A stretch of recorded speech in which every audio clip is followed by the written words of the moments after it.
무엇을 하다가 지쳐서 무엇을 못하게 되는지를 분명히 알게 하여 주옵소서. 하나님 앞에서 하나님의 일을 하다가 지쳐서 하나님의 일을 못하는 일은 없습니다. 다른 일에 바쁘다 보니 하나님의 일을 못하는 겁니다.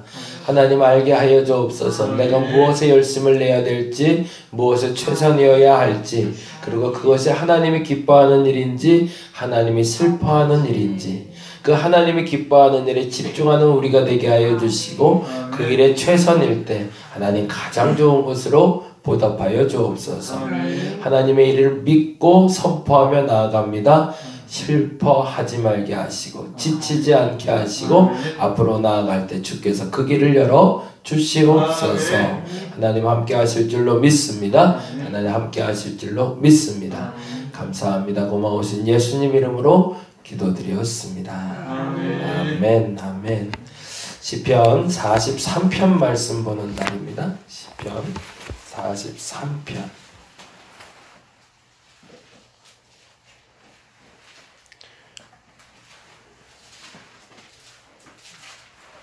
역시 동일하게 같이 한 목소리로 읽고 나눠서 읽도록 하겠습니다. 43편 1절에서 5절까지 같이 한 목소리로 천천히 읽도록 하겠습니다.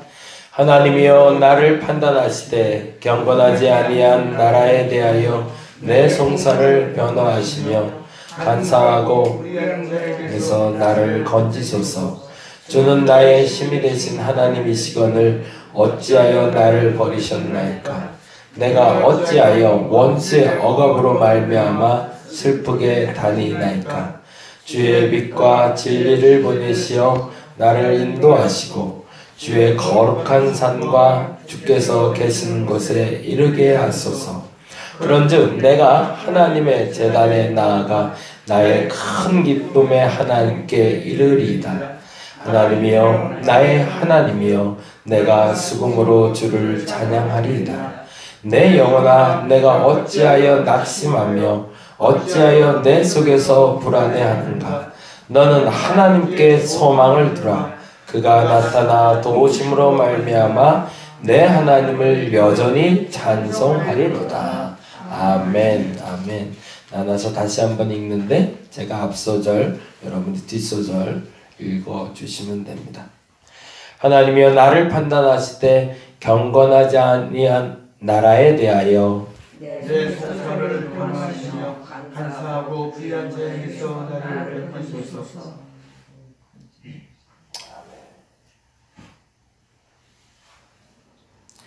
주는 나의 힘이 되신 하나님이시거늘 어찌하여 나를 버리셨나이까. 내가 어찌하여 원수의 억압으로 말미암아 슬프게 다니니까.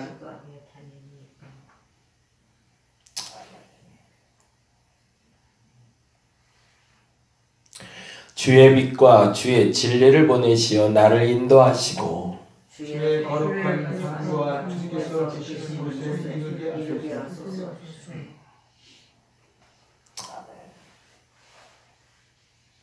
그런즉 내가 하나님의 제단에 나아가 나의 큰 기쁨에 하나님께 이르리이다.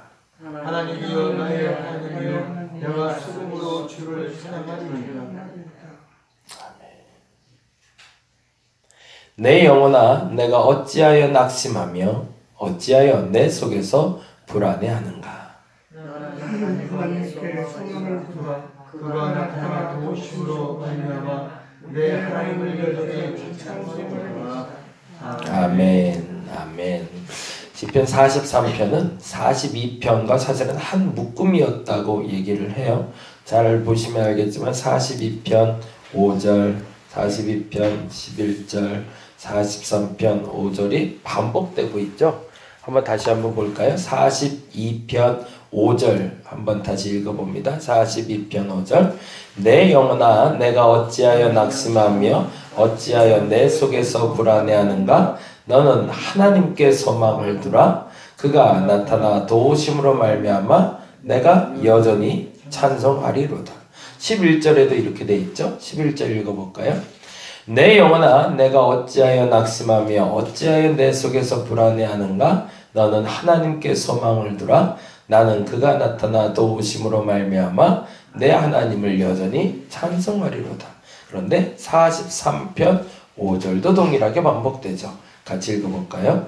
내 영혼아 내가 어찌하여 낙심하며 어찌하여 내 속에서 불안해하는가? 너는 하나님께 소망을 두라. 그가 나타나 도우심으로 말미암아 내 하나님을 여전히 찬송하리로다. 근데 이제 혹자들 얘기가 42편은 고라자손의 시고 43편은 다윗의 시다라고 해서 구별을 좀 짓기도 하는데 사실은 원래 한 묶음이었을 거라고 추측을 합니다. 그리고 그게 아마도 맞는 듯 하고요. 그리고 이제 반복되고 있는데 후반부나 42편이나 동일한 결론을 가지고 나와 있죠. 그 결론은 지금 계속 읽은 대로 너는 하나님께 소망을 두라라는 겁니다. 그러면 누가 누구에게 얘기하는 걸까요? 네, 내가 나에게 얘기하는 겁니다. 그건 무슨 말이죠? 내가 나를 믿지 못하게 된 거예요. 다른 사람들이 나를 뭐라고 그러는 건 상관없다는 거예요. 내가 나를 봤을 때 아직도 나는 하나님을 완전하게 신뢰하지 않은 것 같은. 그래서 내가 나에게 나 자신을 다잡는 단어가 바로 오늘 본문입니다. 이게 누가 뭐라는 건 상관없어요. 누가 괴롭히는 것도 상관없고 누가 옆에서 해코지 하는 것도 상관없고 상황이 뭐가 돌아가는지는 아무 상관이 없어요. 마치 태풍이 몰아치고 있는데 그 태풍이 나하고 나를 죽이든 살리든 그건 상관이 없어요. 근데 그 태풍이 있을 때 내가 하나님 앞에 그 거룩을 지켜낼 수 있는지, 그게 사실은 신에겐 가장 큰 질문이고 묻고 싶고 얻고 싶은 대답이었던 겁니다. 그 얘기를 조금 더 구체적으로 보자면 이렇게 되어 있어요. 43편 1절 볼까요? 같이 한번 읽어봅니다. 43편 1절 하나님이여 나를 판단하시되 경건하지 아니한 나라에 대하여 내 성사를 변호하시며 간사하고 불의한 자에게서 나를 건지소서라고 되어 있잖아요. 여기서 경건하지 아니한 나라라고 되어 있는데 이 나라가 다른 의미로 하면 백성이라는 단어도 됩니다. 경건하지 아니한 백성들에 대하여 나의 송사를 변호하래요. 그건 무슨 말일까요? 그들과 나는 좀 다르다라는 거죠. 그 경건하지 아니한 자와 나는 분명 다르다. 근데 이 경건이란 단어가 어떤 의미를 쓰냐면 하나님이 없다 하는 사람들이라는 의미를 갖고 있습니다. 언가들이에요. 그러니까 하나님이 없다고 말하는 사람들과는 최소한 내가 다르다는 것을 인정해 주십시오.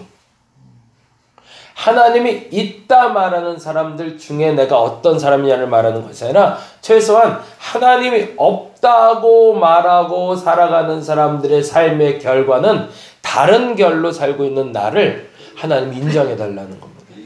그럼 뭘까요? 세상에서 좋다 말하는 대로 쫓아가는 것이 아니라 하나님이 좋다라고 말하는 것을 쫓아가는 나로 하나님 인정해 달라는 거죠. 거기선 좀 손해를 본다 할지라도 세상에서 손해본다 할지라도 세상 앞에서 하나님을 정직을 지켜나가다가 손해보는 나, 그것이 옳다라고 다른 사람이 인정 안 해줘도 하나님 그것 좀 나를 인정해 달라는 겁니다. 남들이 뭐라 하든 상관없는데 내가 하나님께 인정받고 싶다는 거죠. 그리고 성경은 이렇게 얘기합니다. 그들의 경건하지 아니함이라고 얘기하면서 다음에 결론을 얘기하는데 변호하시며 그 다음에 뭐라고 되어 있죠? 간사하고 불의한 자에게서 나를 건지라고 이야기하고 있어요. 간사한 건 뭘까요? 남을 속이는 거죠. 앞에서는 잘하는 것처럼 하면서 뒤에서는 딴짓하는 거죠. 그렇죠? 언제 그럴까요? 그러니까 교회에서는 잘하는 것처럼 보였는데 뒷구녕에서 보면 신앙생활은 엉망인 거예요. 아유 저분 기도 많이 하는 분인데 근데 뒤에서 보면 아유 생활이 엉망이에요. 뭐가 잘못된 거죠? 그게 간사한 거죠. 하나님이 있다면 그렇게 살면 안 되죠. 기도하는 만큼 집에서도 그렇게 살아야 되는 거고 기도하는 만큼 세상에서도 그렇게 살아야 되는 거죠. 근데 무서운 건 하나님이 있다라고 말하는 사람들 중에 그렇게 사는 사람들이 있다는 거죠. 그런 사람은 뭐죠? 사실은 하나님이 없는 사람들이죠. 시인은 그 말을 좀 하고 싶은 겁니다. 스스로가 악에 공격받아서 그것 때문에 고통들어서 힘들어서 변해달라는 얘기가 아니라 나도 그들처럼 살지 않게 해달라고. 나는 최소한 하나님 있는 것을 알기 때문에 내가 지금의 그 경건이, 지금의 이 거룩이 어디서나 변화되지 않도록, 내가 이쪽에서 말하는 것이 다르고 저쪽에서 말하는 게 다른 사람이 아니라 여기서 말하는 것도 똑같고 여기서 말하는 것도 똑같은 사람 되게 해달라. 제가 오늘 본문 보면서 그래서 그 기도를 했는데, 제발 교회 생활하다 지쳐서 하나님 일 못하는 어리석음 없게 해달라고. 와, 근데 이런 사람들 많아요. 교회 일 하다 지쳐요. 교회 일이 너무 많아요. 근데 정작 그건 신앙생활과 하등 상관없어요.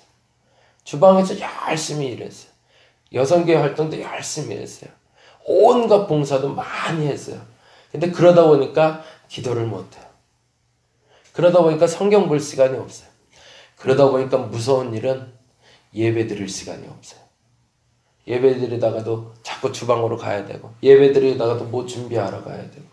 그러니까 정작 교회 일에 지쳐서 신앙생활 못하는 분들이 있어요. 차라리 그러려면 그 일을 그만두고 하나님의 일에 집중하는 게 맞다는 거죠. 그게 뭐라는 거죠? 그게 간사하다고 오늘 본문은 얘기합니다. 나는 그렇게 속이진 않겠다. 나는 그렇게 살지는 않았다고 하나님 인정해달라는 겁니다. 그 일에 지쳐서 하나님의 일을 멀리하는 어리석음 없게 해달라. 그러니까 하나님의 일은 뭘까요? 하나님께 영광 돌리는 거잖아요. 근데 내가 주방 일에다가 하나님께 영광 돌릴 일을 놓쳐버렸다면 주방 일을 그만두는 게 낫지, 내가 하나님께 영광 돌리는 걸 멈추는 건 아니니까. 근데 그걸 구분을 못한다는 거죠.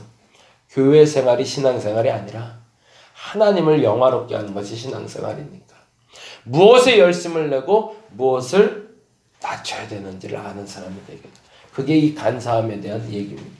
그리고 또 하나 얘기하는 게 불의함이죠. 그리고 나서 스스로가 의롭다고 착각하는 사람들. 나는 이만큼 봉사했는데 너는 이만큼 봉사하려고 맨날 기도만 하면 되냐? 라고 말하는 건 그것이 불의라는 거죠. 그 말에 대해서 질책하는 자들에 대해서 하나님 판단해달라는 얘기입니다. 내가 지금 열심 내는 것이 옳은지, 저들이 열심 내는 것이 옳은 건지 하나님 판단하셔서, 만일에 저들이 열심 내는 게 옳다고 얘기하면 나를 불의하다고 말해 주시지만, 만일에 그들이 하는 행동이 잘못됐고 내가 옳다라고 하나님 인정하시다면 내 편 좀 들어달라는 얘기가. 그리고 또 하나, 그러다가 혹여 그들처럼 사는 것이 정말 맞을까라는 착각으로 나도 그들처럼 변하지 않게 해달라고, 오염되지 않게 해달라고.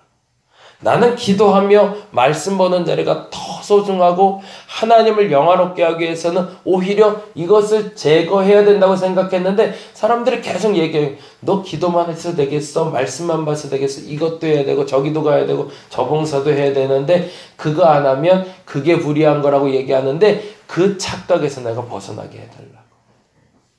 교회가 언제부터 병들기 시작했을까요?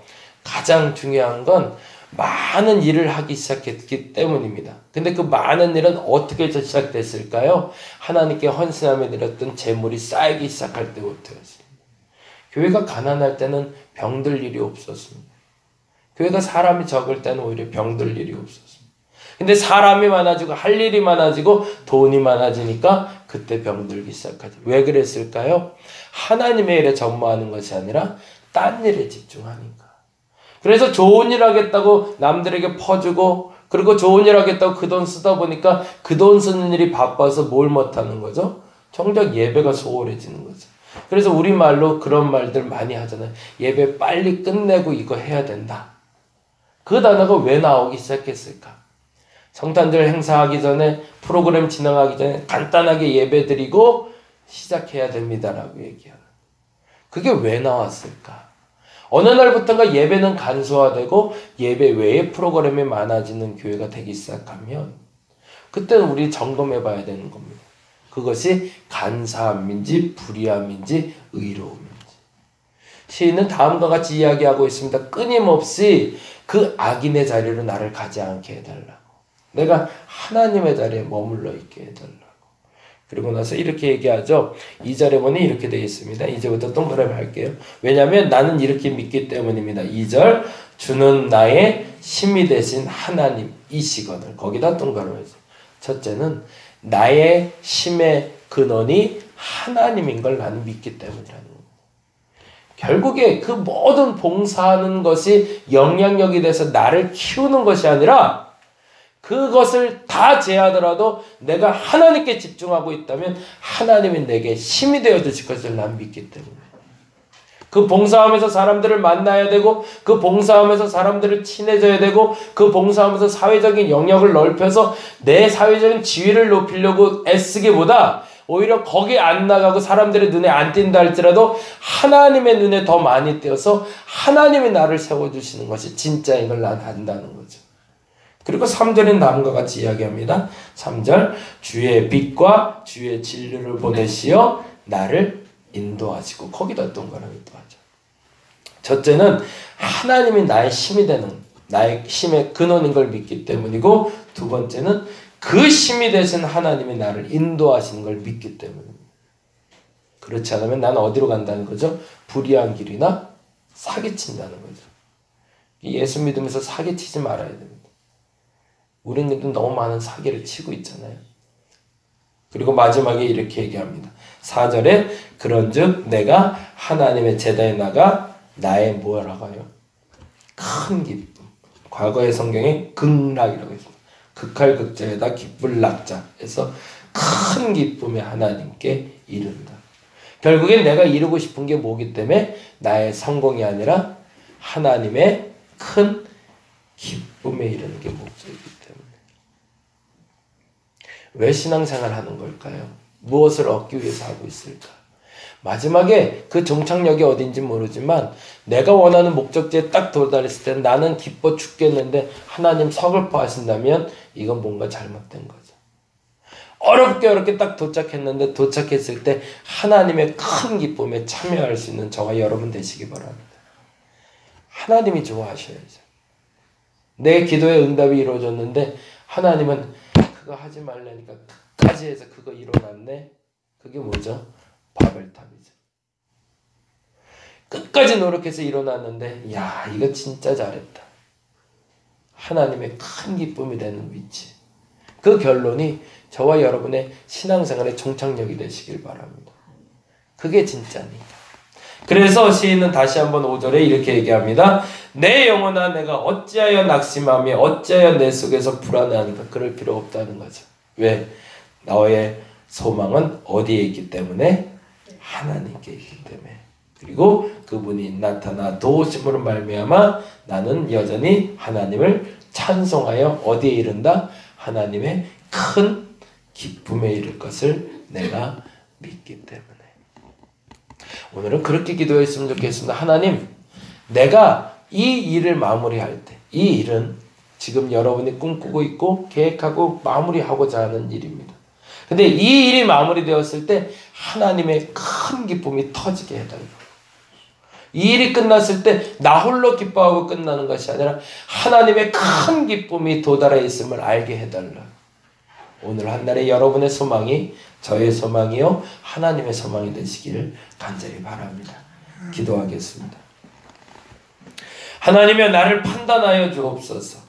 내가 불의한 송사에 빠져 있진 않은지, 간사한 자는 아닌지, 하나님을 속이고 있진 않은지, 진정 하나님을 쫓고 가고 있는지, 하나님이 나의 힘이시요 전부라고는 진짜로 고백하고 있는지, 하나님께 인도함을 받는 것이 가장 복된 것인 것을 내가 인정하고 있는지, 무엇보다도 내 모든 행사, 목적, 과정 중의 결론이 하나님의 큰 기쁨을 향해 가는 것인지 나의 기쁨을 향해 가는 것인지 분명히 하게 하여 주옵시고 내가 도달한 그곳에서 하나님의 기쁨을 경험하게 하여 주시옵소서.